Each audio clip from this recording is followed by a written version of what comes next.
बिस्मिल्लाहिर्रहमानिर्रहीम, अस्सलाम वालेकुम। आज की इस वीडियो में हम बनाएंगे जी कोकोमो चॉकलेट चिप केक। इसको 3 in 1 केक भी बोलते हैं क्योंकि at a time 3 different taste एक ही केक में आपको देखने को मिलते हैं।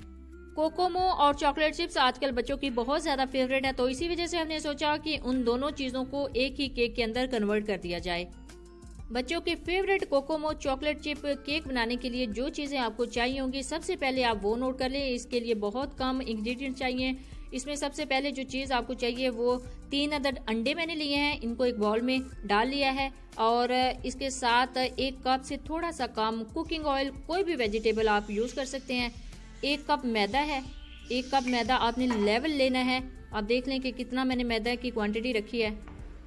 मैदे के बाद जो चीज़ चाहिए वो है जी 1 कप पीसी हुई बारीक चीनी। इसको मैंने ब्लेंडर में पहले इसको पीस लिया था और 1 कप पीसी हुई चीनी यूज़ करनी है इस केक के अंदर। इसके अलावा 1 टीस्पून बेकिंग पाउडर इजीली आपको मार्केट से या किसी भी बेकरी की शॉप से मिल जाएगा। 1 टीस्पून चाहिए होगा जी आपको बेकिंग पाउडर और 3 टेबलस्पून। इसके अलावा आपको चाहिए होगा कोको पाउडर, ये भी आपको बेकरी से इजीली मिल जाएगा। 3 टेबलस्पून चॉकलेट चिप, ये इजीली मिल जाती है मार्केट से। और चंद ड्रॉप्स जो आपको वनीला एसेंस के चाहिए होंगे इस केक को बनाने के लिए। इंग्रेडिएंट्स नोट करने के बाद आप देख लें कि कौन कौन सा सामान मैं इस केक को बनाने के लिए यूज़ करूंगी। सबसे पहले तो मेरे पास ये ब्लैक मोल्ड है, इसके अंदर मैं ये केक बनाऊंगी। अगर आपके पास ये वाला मोल्ड नहीं है तो ज़रूरी नहीं कि इसी मोल्ड में आप केक बनाएं। मेरे पास एक एल्यूमिनियम का मोल्ड है, इसमें भी केक बहुत अच्छा बन सकता है। लेकिन आपने याद रखना है कि जब भी आपने यूज़ करना है एल्यूमिनियम का कोई बॉल यूज़ करना है। इसके अलावा आपने स्टील का बॉल नहीं यूज़ करना, क्योंकि नॉन स्टिक के अलावा एक एल्यूमिनियम यानी सिल्वर के बॉल में बहुत अच्छा केक बनेगा। स्टील के बॉल में बिल्कुल भी केक राइज नहीं होता, इसलिए आपने वो यूज़ नहीं करना। इसके अलावा मेरे पास ये एक स्टैंड है, इसको जब पतीले के अंदर देचके के अंदर रखेंगे तो उसके ऊपर ये मोल्ड रखेंगे। अगर आपके पास ये अवेलेबल नहीं है तो आप कोई भी स्टील का बर्तन या कोई प्लेट नीचे रख के उसके ऊपर मोल्ड रख सकते हैं। चलते हैं जी केक की तैयारी की तरफ। तो एक स्टेनर ले लिया है, उसके अंदर मैं इस मैदे को और बेकिंग पाउडर दोनों को स्टेन कर लूँगी यानी छान लूँगी। इससे ये होगा कि आपका जो केक है वो बहुत अच्छे तरीके से राइस हो जाएगा। इन दोनों चीज़ों को मिक्स करके एक दफ़ा छान लें तो आपका केक बहुत अच्छे तरीके से बनेगा। ये केक बनाने का ज़रूरी स्टेप है, इस स्टेप को आपने ज़रूर नोट करना है और ज़रूर ज़हन में रखना है कि एक दफ़ा इन दोनों चीज़ों को छान लें तो ज़्यादा बेटर होगा, बहुत अच्छे तरीके से आपका केक राइज होगा। केक बनाने से पहले ज़रूरी है कि इन दोनों चीज़ों को छान के एक साइड पे रख लें और फिर केक की तैयारी स्टार्ट की जाए। देखिए अच्छे तरीके से हमने इन दोनों चीज़ों को छान लिया है और अब दोनों चीज़ों को अच्छे से मिक्स करके एक साइड पे रख देंगे। मैदे को और बेकिंग पाउडर को अच्छे तरीके से छानने के बाद एक साइड पे रखने हैं और अब चलते हैं जी तैयारी की तरफ। तो उसके लिए आपको इलेक्ट्रिक बीटर यानी हैंड बीटर की ज़रूरत नहीं है, उसके लिए आप ब्लेंडर यूज़ करेंगे जो आम घर में यूज़ होती है। उसी के अंदर 3 अदद अंडे, कुकिंग ऑयल, वनीला एसेंस डाल के इन तीनों चीज़ों को अच्छे तरीके से ब्लेंड करना है। इसी ब्लेंडर के अंदर तीनों चीज़ें डाल लेनी है। तीनों चीज़ें डालने के बाद इसको अच्छे तरीके से बंद करके इस मिक्सचर को, इस बैटर को तैयार कर लेना है और 1 से 2 मिनट के लिए इसको अच्छे तरीके से ब्लेंड करना है। इन तीनों चीज़ों को मिक्स करने के बाद आप देखेंगे कि बहुत अच्छा हमारे पास एक मिक्सचर तैयार हो गया है केक का बैटर तैयार करने के लिए। 2 से 3 मरतबा इसको ब्लेंड करेंगे तो ये हमारे पास बहुत अच्छा मिक्सचर तैयार हो जाएगा एक बैटर तैयार करने के लिए केक का। तो अब चलते हैं अगली तैयारी की तरफ। तो जो 1 कप मैंने आपको पीसी हुई चीनी लिखवाई थी वो इसके अंदर ऐड कर देनी है। पीसी हुई चीनी ऐड करने के बाद मज़ीद इसको ब्लेंड करना है और 1 से 2 मिनट में ब्लेंड करने के बाद हमारे पास जो बेहतरीन बैटर है वो तैयार हो जाएगा केक बैटर तैयार करने के लिए। ज़रूरी नहीं कि आपके पास हैंड बीटर हो तो आप केक बना सकते हैं। अगर इलेक्ट्रिक बीटर या फिर हैंड बीटर नहीं है तो आप इस ब्लेंडर की मदद से भी बहुत अच्छे और आसानी के साथ केक बहुत मज़े का बिल्कुल बेकरी जैसा घर में ही तैयार कर सकते हैं। इलेक्ट्रिक बीटर को ज़्यादातर यूज़ किया जाता है क्रीम को बीट करने के लिए जो केक के अंदर यूज़ होती है, लेकिन आज का ये जो हमारा केक है वो जस्ट टी केक है तो उसको हम ब्लेंडर की मदद से ही बना लेंगे। अब ये जो बैटर तैयार किया है वो मैदे के अंदर डालेंगे और एक हैंड विस्कर की मदद से इसको रोल करेंगे।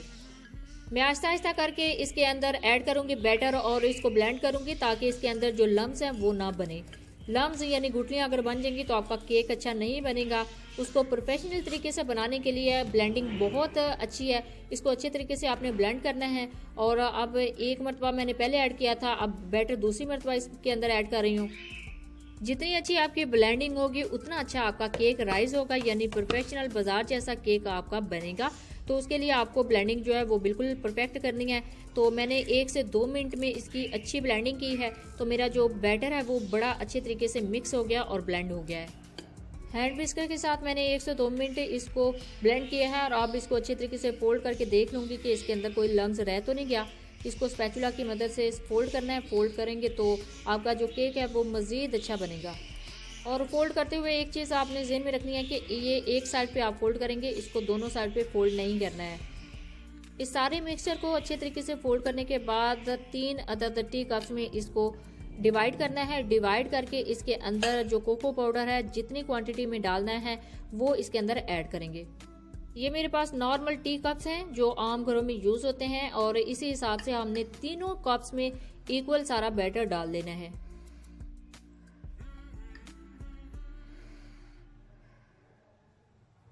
तीन कप्स में बैटर डालने के बाद आपने ये देखना है कि जो 1 कप होगा उसको सिंपल रहने देना है, बाकी 2 कप में जो कोको पाउडर है वो ऐड कर देना है। अब क्वांटिटी देख लें कि 1 कप में जस्ट 1 टीस्पून डालना है और जो दूसरा सारे का सारा कोको पाउडर है वो 1 कप में डाल लेना है, यानी 2.5 टेबल स्पून होगा वो 1 कप में ऐड करना है।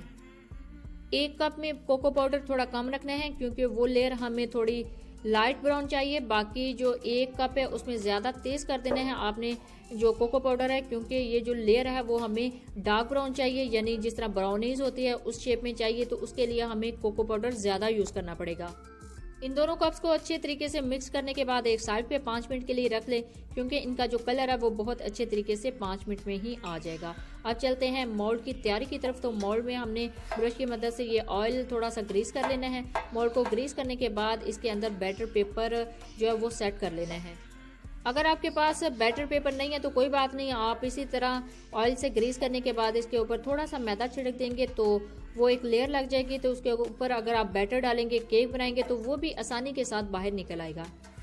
मेरे पास बैटर पेपर अवेलेबल था तो इसी वजह से मैंने इस मोल्ड के अंदर पहले ऑयल से ग्रीस करके उसके ऊपर ये बैटर पेपर है वो अच्छे तरीके से सेट किया है।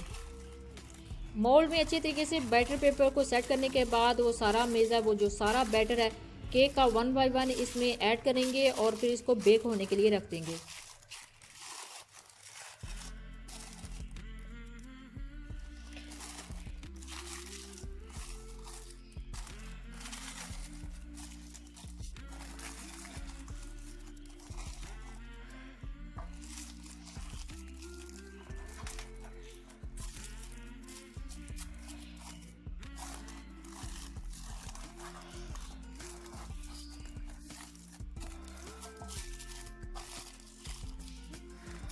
हमारा मोल्ड बिल्कुल परफेक्ट रेडी हो चुका है। अब इसके अंदर वो सारा बैटर 1 बाय 1 करके ऐड करूंगी। सबसे पहले डार्क ब्राउन बैटर यूज़ करेंगे। डार्क ब्राउन बैटर की लेयर नीचे लगाएंगे क्योंकि जो ब्राउनीज की लेयर है वो सबसे नीचे हमें चाहिए।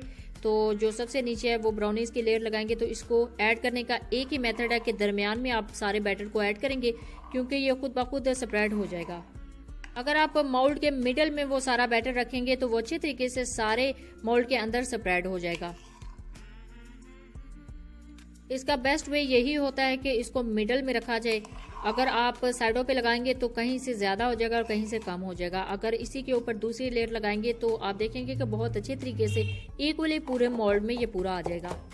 फर्स्ट लेयर लगाने के बाद इसको अच्छे तरीके से टैप करना है ताकि इसके अंदर जो एयर बबल्स हैं वो ख़त्म हो जाएं। अब जो दूसरी लेयर है ये वनीला की लेयर है। इसको लगाने का मेथड भी वही है कि आपने मिडल में इसको लगाना है इसकी लेयर को, और ये खुद ब खुद सारा स्प्रेड हो जाएगा। जब ये आप मिडिल में रखेंगे तो आप देखेंगे कि जो नीचे वाली लेयर है वो खुद ब खुद फैल के पूरे मोल्ड में स्प्रेड हो चुकी है। डालने के बाद इसको थोड़ा सा सेट कर लें, क्योंकि आप सेट करेंगे तो अच्छे तरीके से सारे मोल्ड में पूरी हो जाएगी। आप चम्मच के साथ मैं इसको सेट करूंगी क्योंकि इसके ऊपर मुझे चॉकलेट चिप की एक लेयर लगानी है। 2 लेयर्स हो गई हैं पूरी। इसके बाद इसके ऊपर चॉकलेट चिप की लेयर लगानी है। उसके बाद तीसरी लेयर जो है वो जो कोकोमो लेयर है वो सबसे ऊपर लगाएंगे। 2 लेयर्स हो गई हैं। अब इसके ऊपर मैं चॉकलेट चिप की लेयर लगा दूंगी। चॉकलेट चिप्स को लेके इसके ऊपर थोड़ा सा स्प्रेड करना है। अच्छे तरीके से स्प्रेड करेंगे तो चॉकलेट चिप की लेयर लग जाएगी। तो जब आप इसकी कटिंग करेंगे तो उसके अंदर आपको चॉकलेट चिप्स की लेयर नजर आएगी।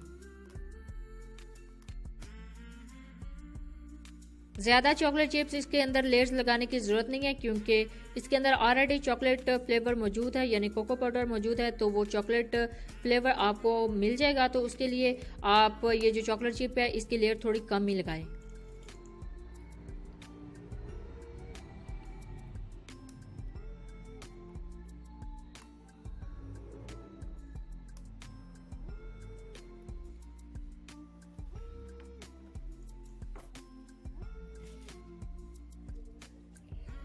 चॉकलेट चिप की लेयर लगाने के बाद अब ये तीसरी लेयर लगाएंगे हम कोकोमो फ्लेवर की। कोकोमो फ्लेवर की लेयर लगाने का भी वही मेथड है कि आपने दरमियान में मिडल में इसको डालना है ताकि ये अच्छे तरीके से स्प्रेड हो जाए।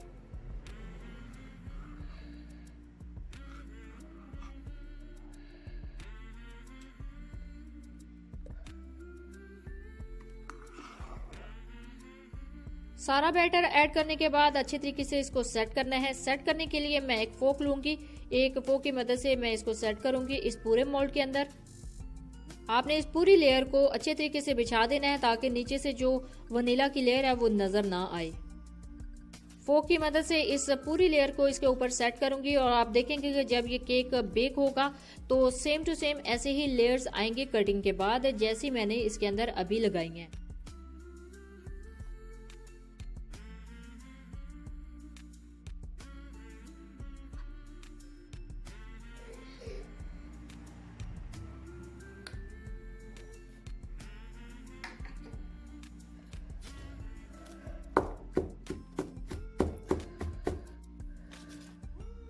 कोकोमो फ्लेवर की बड़े अच्छे तरीके से सेटिंग हो चुकी है। अब लास्ट में मैं इसके ऊपर फिर से चॉकलेट चिप्स की एक छोटी सी लेयर लगाऊंगी।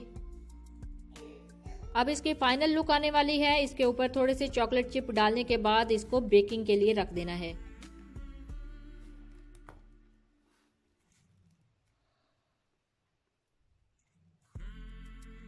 इस केक की तैयारी में 10 से 15 मिनट चाहिए होते हैं। अगर आपने अच्छे तरीके से इसकी तैयारी की होगी तो आपका केक बहुत अच्छे तरीके से राइज होगा और बेक हो सकेगा। अगर आपने अच्छे तरीके से इसको तैयार नहीं किया होगा तो राइज नहीं होगा। इसी वजह से इस वीडियो को डिटेल से बनाने का मेरा मकसद भी यही था कि स्टेप बाय स्टेप सारा प्रोसीजर आपके सामने करूं। केक की तैयारी अल्हम्दुलिल्लाह बिल्कुल परफेक्ट हो चुकी है। अब एक पतीला जो मैंने लिया है इसको प्री हीट किया है पहले 10 से 15 मिनट के लिए मीडियम फ्लेम पे, यानी दरमियानी आग पे। अब जब इसके अंदर स्टैंड रखा है, स्टैंड के ऊपर वो मोल्ड रखूंगी तो वो जो आंच है, वो जो फ्लेम है, उसको बिल्कुल लो कर देना है। अगर आपके पास इस तरह का स्टैंड नहीं है तो आप कोई भी स्टील की प्लेट या फिर स्टील की छोटा सा बाउल रख के उसके ऊपर ये मोल्ड रख सकते हैं। अब इसको मैं कवर कर दूंगी आधे घंटे के लिए। 25 से 30 मिनट के लिए इसको कवर कर देने हैं। जब मैंने 15 मिनट के बाद इसका कवर हटा के देखा तो हमारा केक की ये सिचुएशन है। इसके बाद मजीद 15 मिनट के लिए इसको बेक करना है। 20 से 25 मिनट में भी आपका केक बेक हो सकता है, वो आपके पतीले देश के पे डिपेंड करता है। लेकिन मेरा जो है वो 27 से 28 मिनट में बिल्कुल परफेक्ट तैयार हो चुका है। ये देखिए, अब मैं इसके अंदर टूथपिक डाल के चेक कर रही हूँ, ये बिल्कुल साफ निकली है, तो इसका मतलब है ये हमारा केक तैयार हो चुका है।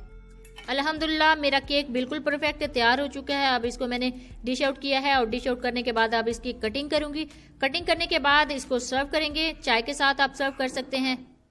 देखिए अल्हम्दुलिल्लाह कैसे हमारा जो केक है वो राइज हुआ है और बिल्कुल परफेक्ट तरीके से जैसे मैंने इसके अंदर लेयर्स लगाई थी डिफरेंट किस्म की, तो वो लेयर्स भी वैसे ही आई हैं। नीचे डार्क ब्राउन है, उसके ऊपर व्हाइट है और उसके ऊपर लाइट ब्राउन है।